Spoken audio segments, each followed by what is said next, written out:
Bonjour, bonjour à tous. Eh ben ça y est, le voici, c'est le deuxième Glupod et probablement le premier d'une assez longue série. Alors merci à ceux qui ont insisté avec lourdeur mais en même temps talent pour que je continue. Vous avez apprécié le premier Glupod qui commence à dater, où je m'étais un peu présenté. Je vais parler de mes centres d'intérêt, mon intérêt pour le marché financier et Tesla. Je ne vais pas revenir dessus, ou plutôt si, on reviendra dessus de façon thématique sur des formats assez courts. Voilà, moi je suis assez ouvert à vos suggestions, donc n'hésitez pas à les formuler, ça fait toujours plaisir.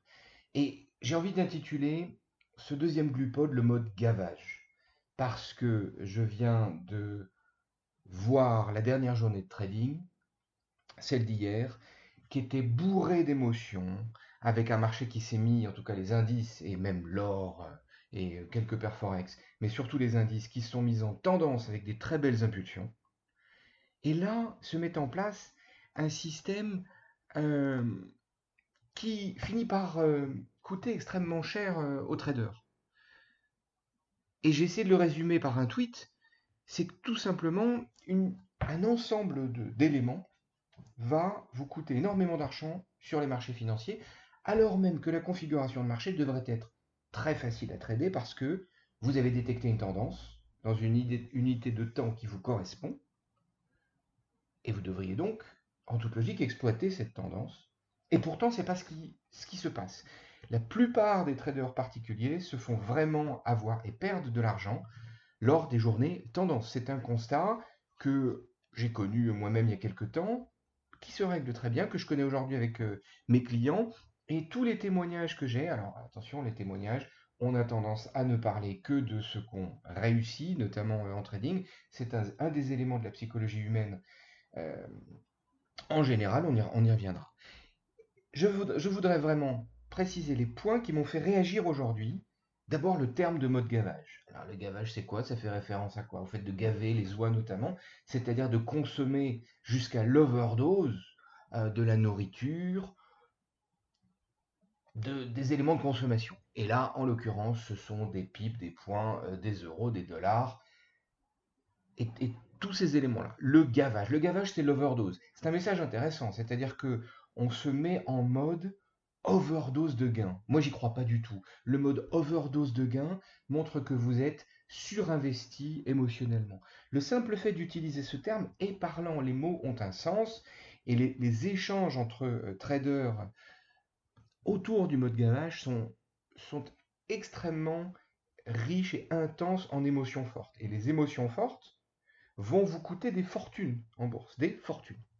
Donc le simple fait de parler de mode gavage montre bien qu'on est surinvesti dans ce qui se passe.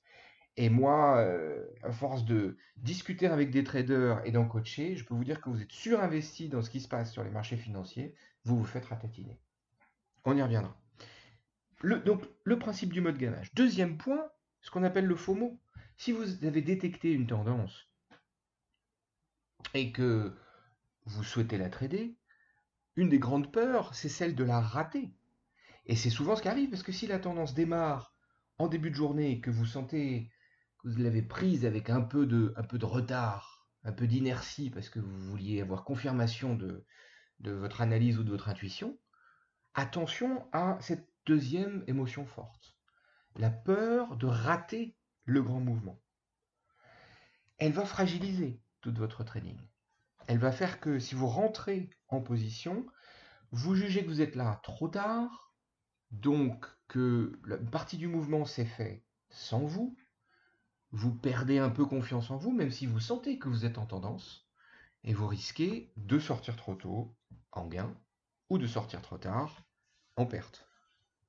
Un autre élément que j'ai relevé, j'ai appelé ça le bouillon hormonal, c'est-à-dire des échanges très chaleureux et joyeux, joviaux, mais autour d'une sorte de camaraderie virile et très marrante, mais là aussi presque trop virile.